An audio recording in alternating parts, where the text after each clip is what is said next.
Jacques Ozou, Thierry Sipierre, bonjour. Jacques Ozou, président du Grand Périgueux. Thierry Sipierre, maire de Coulommiers-Chamiers. Aujourd'hui, nous allons parler du silo, pôle économie sociale et solidaire et cultures urbaines. Merci d'être venu dans le studio, d'avoir accepté cette invitation. Thierry Sipierre, on a déjà parlé à l'antenne sur Radio Libre Périgord, normal. C'est une radio associative de Coulommiers-Chamiers. Et merci, Jacques Ozou, d'être venu en studio pour parler tous les deux de ce projet du Grand Périgueux, on le rappelle. Monsieur Jacques Ozou, président du Grand Périgueux, est-ce que vous pouvez parler de ce projet à l'origine? Quel était le besoin? J'ai accédé aux responsabilités en 2014. Il y avait un serpent de mer qui s'appelait le Camp américain, qui avait été acheté par l'agglo précédente sous la amicale pression de Michel Dasseux, qui fut maire de Coulommiers-Chamiers. À l'origine, le projet consistait à réaliser une patinoire. À l'époque, Thierry Sipierre n'est pas le maire, c'est Jean-Pierre Roussary. Il me présente le président, directeur, animateur de Holboard Famille. Et ils viennent plaider pour trouver un lieu pour développer les pratiques urbaines. À ce moment-là, je ne vous cache pas que je ne suis pas d'une génération complètement branchée sur ce type de sujet. On convient avec le président d'Holboard Famille et avec M. Roussary, on s'est rendu à Aurillac, qui est la capitale européenne des pratiques urbaines. Ce qui est quand même, quand on rencontre le maire à l'époque et qu'on voit Aurillac, ça paraît être un peu une contradiction, mais c'est une réalité. Je me suis plongé là-dessus et après une discussion avec l'équipe en place à l'époque, on a évoqué le fait de donner cette vocation au camp américain, surtout qu'à ce moment-là, nous avons monté, j'étais président de l'office HLM de Périgueux, et arrive l'opération de renouvellement urbain de ce qu'on appelle le Bas-Chamiers et le Toulon.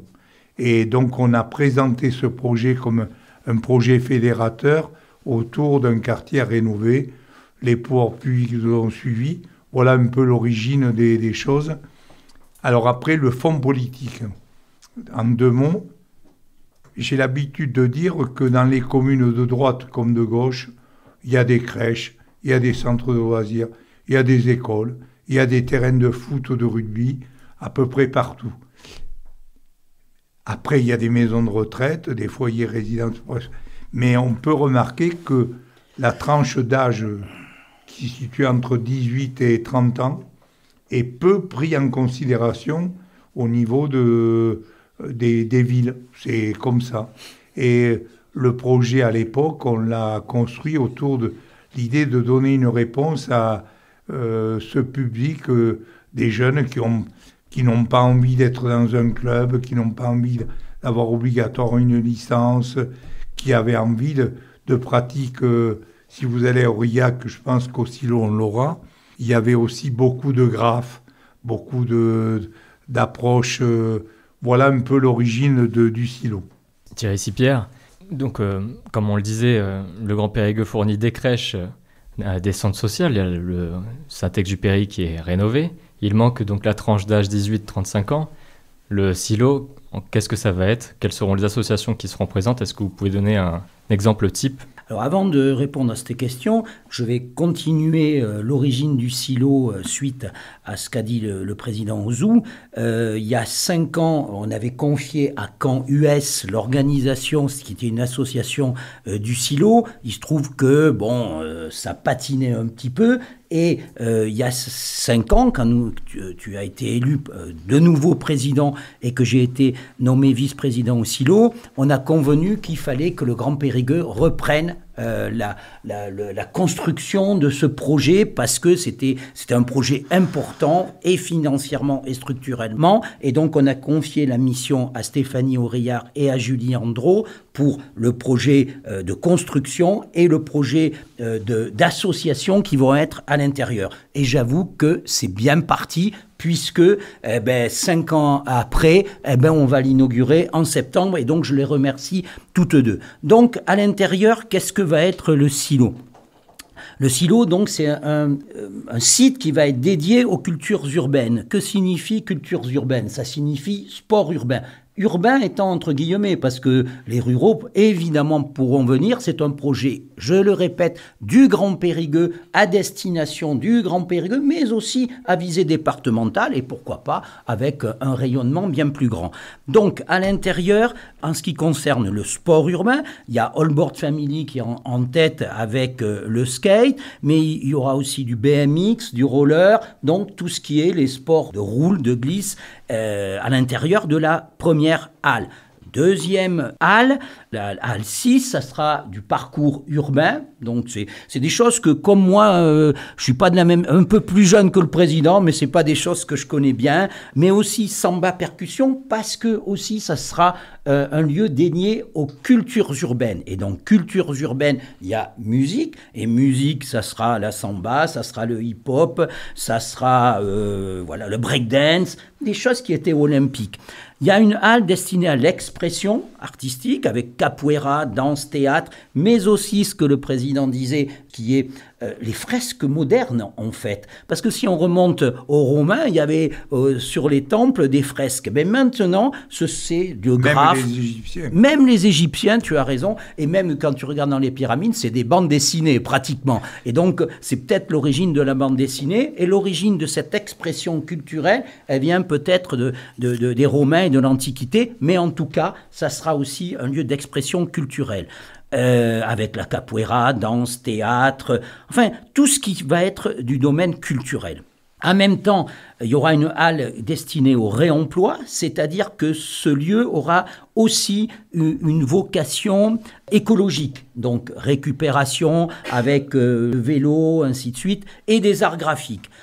Un hall, et on en avait bien besoin, un auditorium pour faire des concerts, alors concerts de diverses musiques, mais des musiques de jeunes et de moins jeunes, rock, rap, ainsi de suite, un lieu d'exposition, un restaurant solidaire et en même temps, donc j'ai dit, cultures urbaines, tiers-lieu associatif, c'est-à-dire que les associations pourront venir.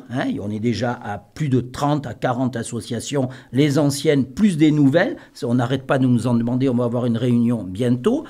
Mais aussi un lieu de villégiature, on pourra manger, j'ai dit, un restaurant solidaire et un espace de coworking dédié aussi au numérique. Ça sera un tiers-lieu numérique et peut-être une tête de pont du numérique pour aller vers dans la campagne, pour lutter contre la fracture numérique et aussi en même temps pour que de jeunes entrepreneurs puissent venir. Il se sera mis à disposition pour lancer leur entreprise qui après iront à la Digital Valley. Et aussi la troisième vocation, c'est l'économie sociale et solidaire, puisque déjà tous les lieux où on pourra louer à l'économie sociale et solidaire sont pris. Donc ça a une triple vocation, culturelle, tiers-lieu numérique, économie sociale et solidaire.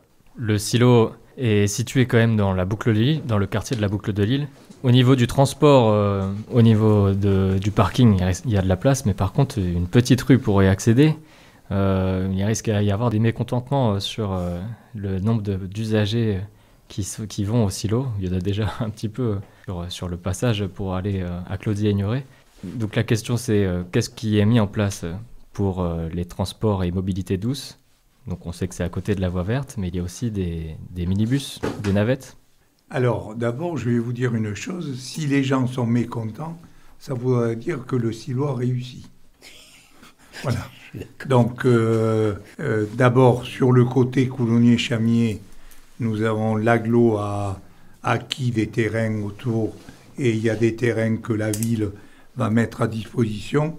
Les capacités de stationnement vont être démultipliées. Par contre, on a un contretemps qui est en train de se rattraper. Je vous rappelle, je vous ai dit tout à l'heure que dans le cadre de l'ANRU, on a fait un quartier sensible, Bas-Chamiers et le Toulon. Et dans ce cadre-là, il est prévu une passerelle entre la maison éclusière et le côté de Périgueux.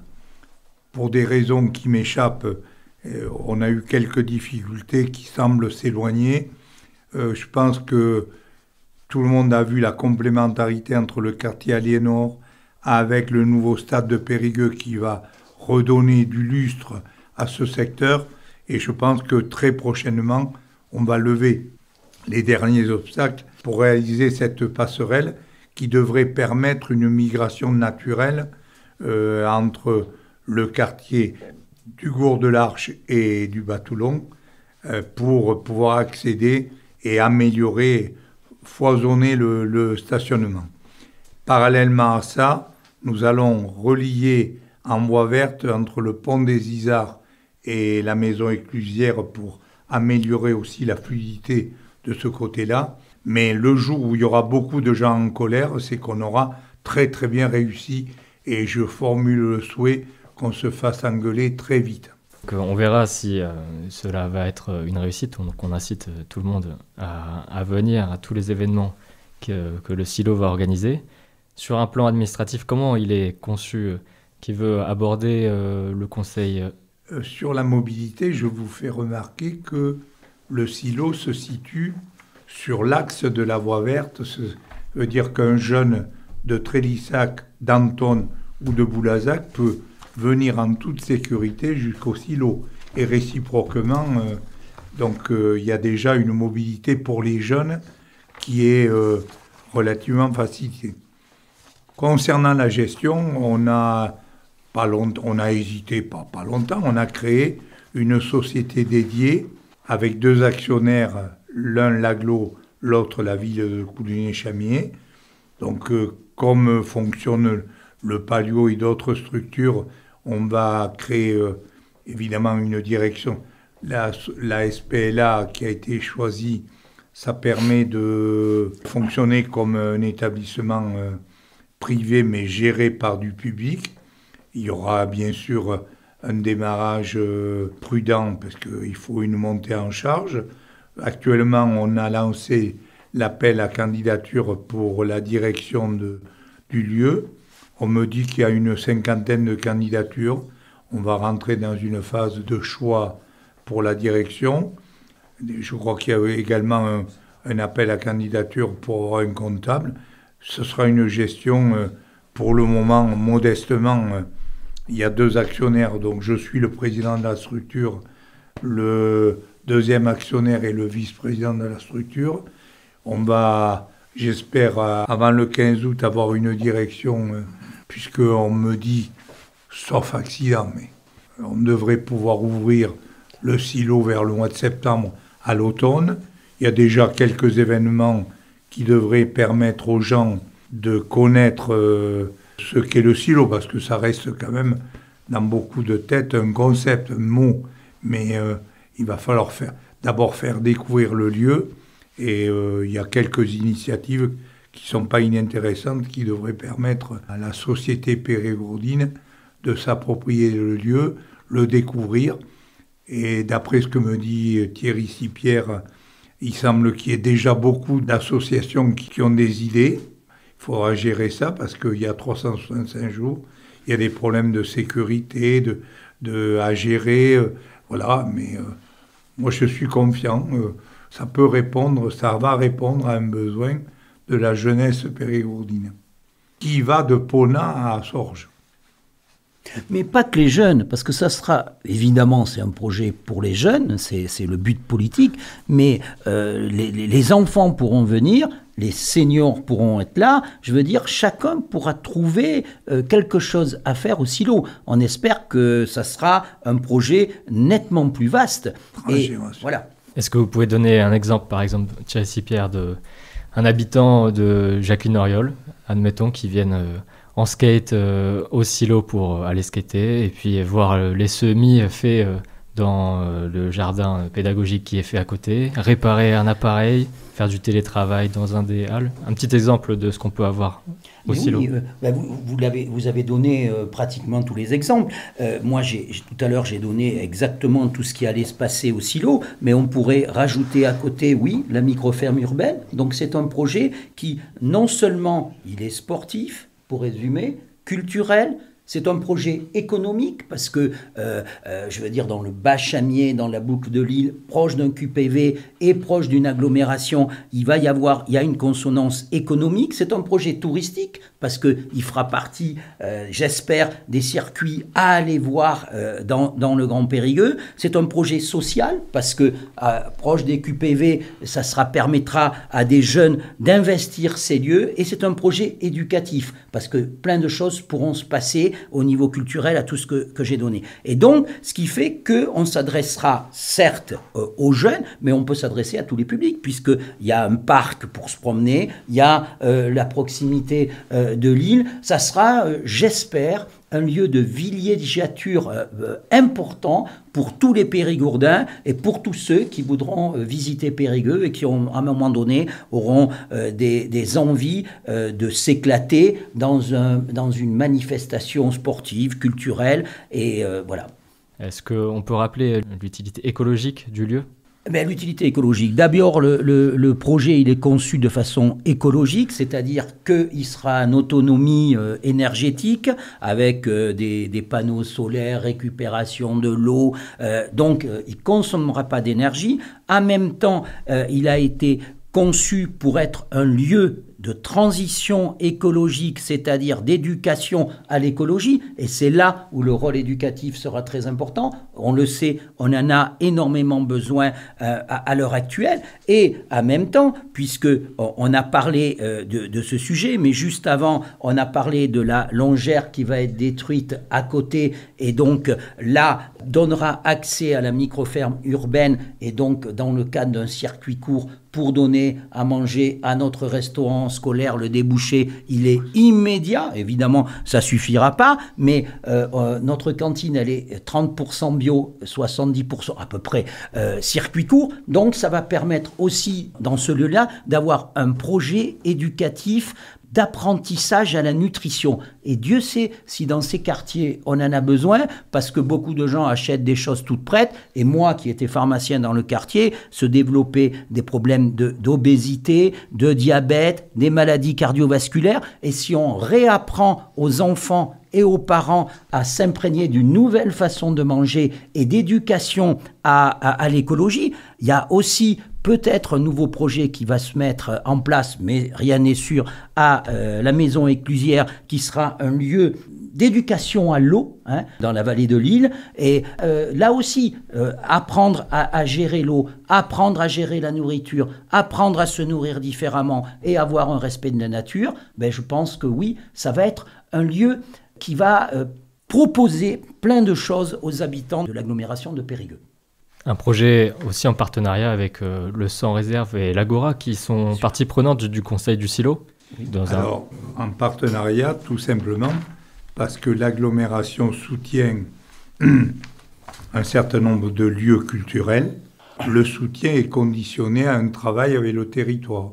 Et donc, Coulommiers-Chamiers est dans le territoire de l'agglo, mais il n'y a aucune obligation. Je sais que le Sans Réserve et l'Agora ont répondu, mais c'est ouvert à tous les lieux culturels qui voudront travailler là. J'y pensais au fur et à mesure. Par exemple, dans les cultures urbaines, la BD peut être également, il y a un grand festival de BD à Bassillac, on peut tout à fait imaginer des partenariats. À un moment donné, le festival du livre à Périgueux comme à Coulommiers-Chamiers. Mais par contre, on est bien d'accord, c'est sur la base du volontariat. Les scènes comme l'Odyssée peuvent accéder à des financements s'ils travaillent avec le territoire.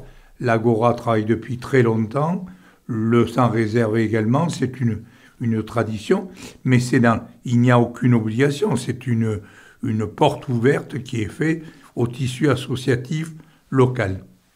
Bon, on arrive à la conclusion, tous les deux. Est-ce que vous pouvez donc donner une conclusion Déjà, avec cette feuille de route, je pense qu'il y a du travail à faire. Et je continuerai ce qu'a dit Jacques Ozou. C'est un projet qui est pour le Grand Périgueux, en symbiose avec Périgueux, c'est-à-dire avec tout ce qu'il y a de l'autre côté, filature, Sans Réserve, le parc sportif, le rugby, et en même temps près du nouveau quartier qui est sorti de terre à Liénor, où là vous avez 2000 personnes salariées et qui peuvent venir en villégiature là. Donc c'est un projet vraiment du Grand Périgueux en symbiose avec Périgueux pour faire un axe sportif et culturel où les Périgourdins auront le choix de pouvoir faire les activités qui leur plaisent, et ça à tout âge. Jacques Ozou, un mot de conclusion. Je vais vous dire une chose, j'ai tout à fait conscience que le concept mérite d'être découvert. On va s'attacher à le faire découvrir, mais je trouve qu'il va y avoir un travail de fond pendant les 6 à 12 mois, et je peux vous annoncer qu'un événement est programmé avec MNOP, qui nous propose de fêter les 20 ans ou les 25 ans de MNOP, qui est un rendez-vous populaire l'été. Quand Stéphane Collin nous l'a proposé, on a dit oui tout de suite. Le projet, on le sent, mais il faut le faire partager, le faire découvrir. On a besoin les uns et les autres, on le sent. Il va falloir donner de la vie là-dedans pour que ça soit que la population de l'agglo se l'approprie. Pour le moment, ils voient des photos, des hangars, voilà. Et on parlera tout à l'heure peut-être de mobilité, vous verrez que ça va très loin. Eh bien, merci d'être venu pour parler de ce sujet dans notre petite radio associative Radio Libre Périgord. Et donc, je vous remercie aussi de montrer que travailler ensemble, même avec des partis différents, c'est possible dans la politique locale. Je vous remercie pour ça. Ça, hors période électorale, c'est possible. De toute façon, on ne se présente pas au même endroit, Jacques, donc on n'est pas en conflit. Je rigole.